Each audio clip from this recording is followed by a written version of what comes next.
Hello everyone. In this video, I'll discuss two topics: concept of economic problem or the central problem of an economy, and the concept of opportunity cost. I will use both Hindi and English in order to explain both the topics. So let's start with the concept of economic problem. Economics is a subject that studies how to distribute our resources in order to produce various goods and services that will meet our needs or wants. हम economics में पढ़ते हैं कि कैसे हम अपने resources को distribute करें, क्यों डिस्ट्रीब्यूट करें, जिससे कि गुड्स एंड सर्विस प्रोड्यूस हो सके. और गुड्स एंड सर्विस क्यों प्रोड्यूस किया जाता है? Goods and services are produce because ये हमारे जो नीड है और वांट्स उसको फुलफिल करता है. But our resources and our human wants have their own different characteristics.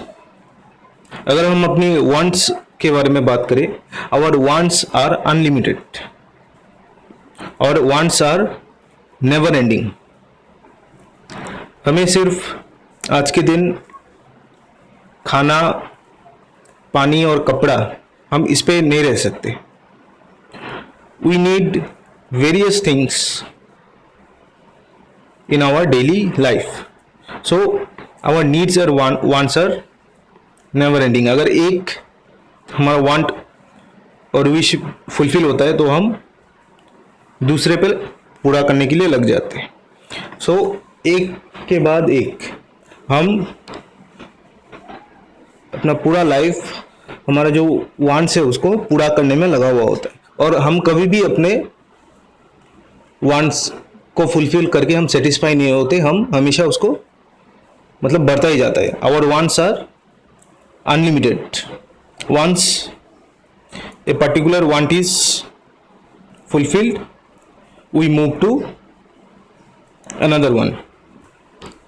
But in contrast, इसका opposite में the resources जिससे क्या बनता है? goods and service, and goods and services fulfills our wants.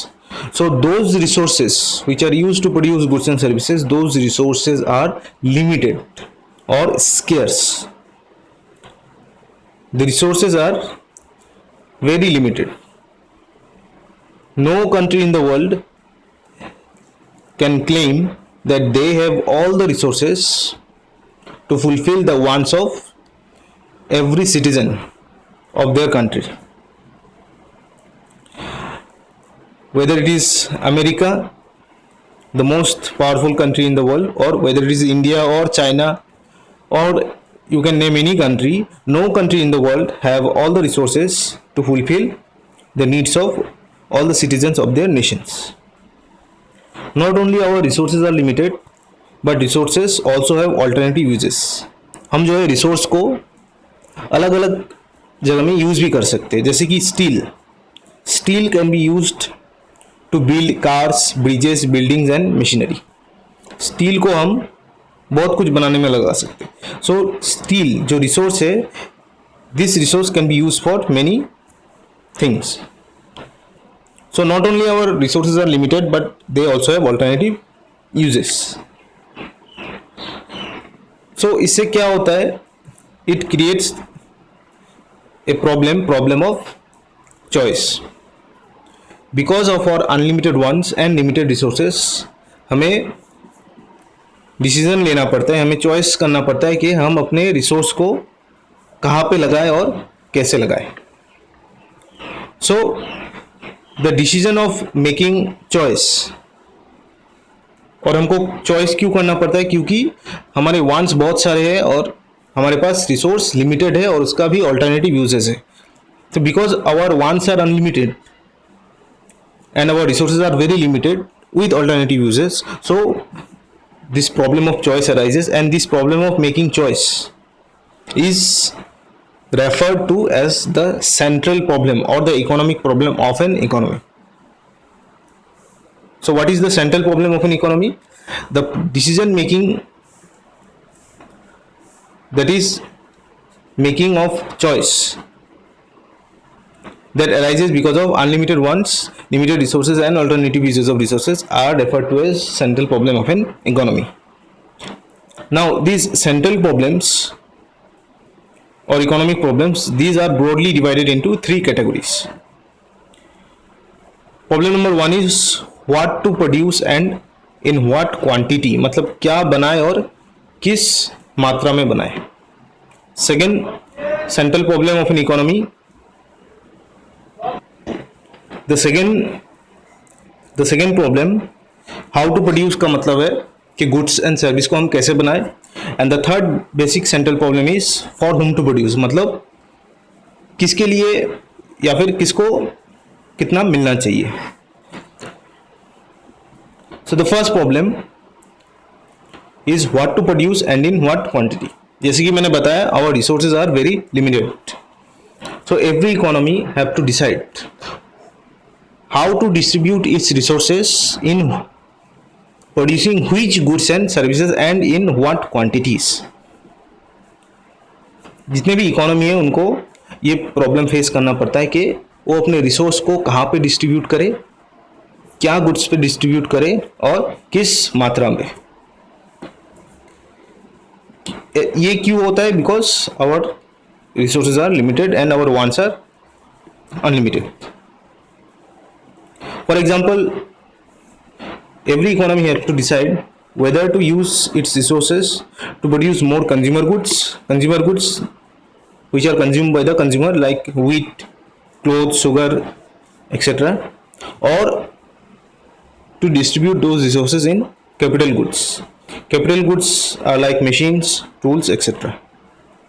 और क्योंकि हमारे रिसोर्स लिमिटेड है तो हम रिसोर्स को अगर एक गुड में ज़्यादा लगाएंगे तो बाकी गुड्स प्रोड्यूस करने के लिए हमारे पास कम रिसोर्स बचेगा.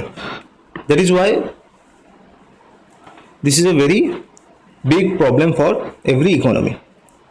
सो इस प्रॉब्लम को कैसे सॉल्व किया जाए?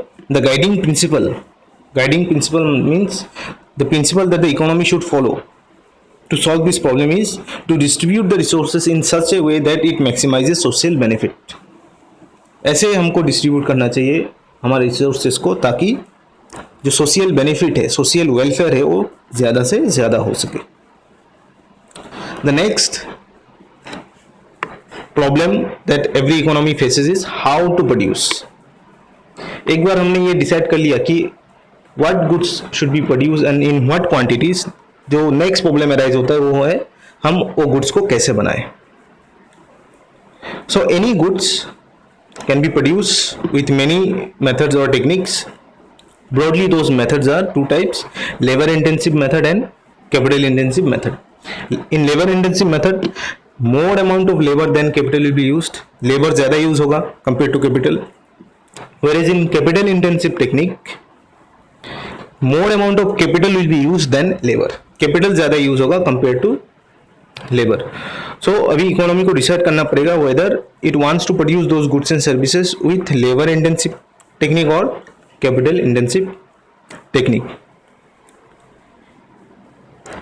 This problem is basically relates to the choice of technique of production. और इसको सॉल्व करने के लिए जो प्रिंसिपल इकोनॉमी को फॉलो करना चाहिए वो है to produce goods with minimum cost. कम से कम खर्चे में कैसे हम ज़्यादा से ज़्यादा प्रोड्यूस कर सके.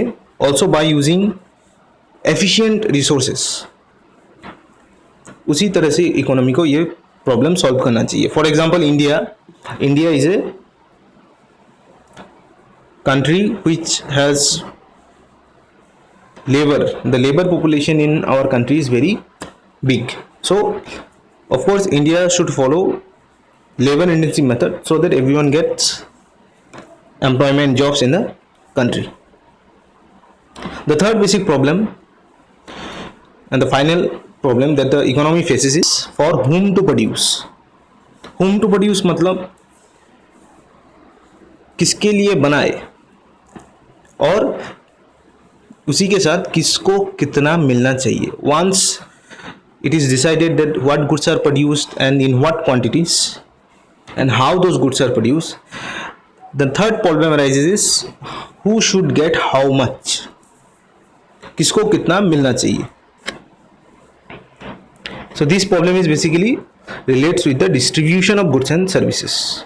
Whether the economy should distribute its goods and services equally among all the citizens, or it should be left with the persons and the individual based on their income will purchase those goods and services. This should be decided by the economy, and the guiding principle in this case in solve this problem is to ensure that the resources are distributed in such a way that the most urgent needs are satisfied first. So this is all about the central problem of an economy. Remember why this problem arises. This problem arises because of unlimited wants, limited resources and alternative uses of resources. Had our resources been in abundance, we never have this problem of choice or this problem of central problem of an economy. अगर हमारे पास resource never ending resource होता अगर, तो हमें कभी भी ये problem arise नहीं होता.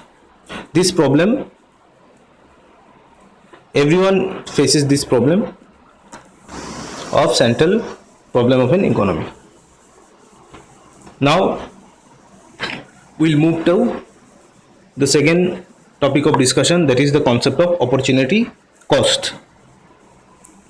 As I have already told that our resources are very limited but our wants are unlimited, so we have to make choice. and जब हम choice करते तो क्या होता है, हम एक को select करते और दूसरे को हम select नहीं करते.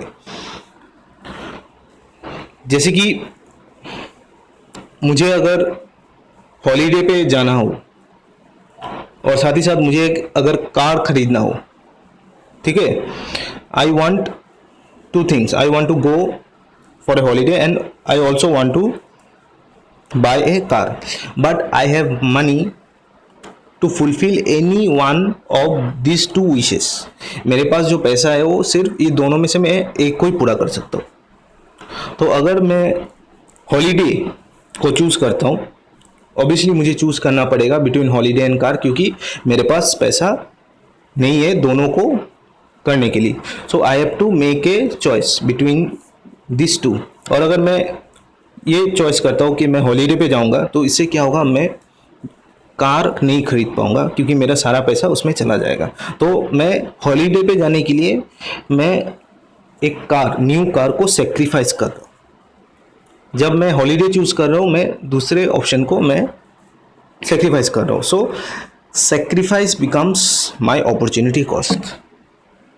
अपॉर्चुनिटी कॉस्ट मतलब अपॉर्चुनिटी था मेरे पास, लेकिन मैंने उसको गवा दिया. मेरे पास कार का भी खरीदने का अपॉर्चुनिटी था और हॉलीडे पे जाने का भी, लेकिन मैंने हॉलीडे पे जाना चूज़ किया क्योंकि मेरे पास पैसा कम है. सो अपॉर्चुनिटी जो मैंने सेक्रीफाइस किया उसी को बोलता है opportunity cost. Opportunity cost means the next best alternative choice, the next best choice sacrificed. So ये हमें ध्यान में रखना है कि opportunity cost is the next best alternative sacrifice. It is not the all the alternative sacrifice.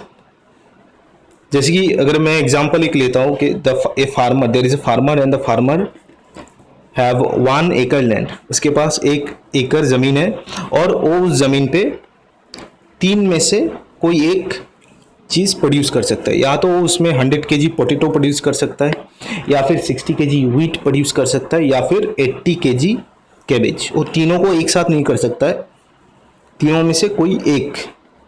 तो उसको choose करना पड़ेगा फार्मर को.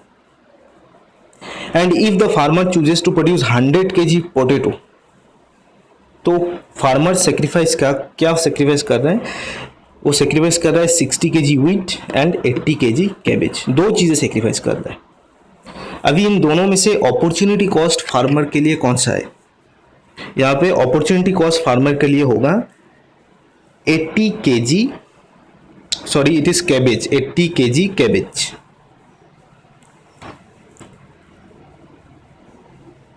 So it is 100 kg potato. In order to produce 100 kg potato, the farmer is sacrificing two things, but the opportunity cost is 80 kg cabbage, because 80 kg cabbage is the next best alternative that the farmer has sacrificed, not the 60 kg wheat. 80 kg cabbage is the next best alternative that the farmer has sacrificed. So opportunity cost means the next best alternative that is sacrificed when we make choice. This is all for today. In the next video I'll discuss another topic. So thank you.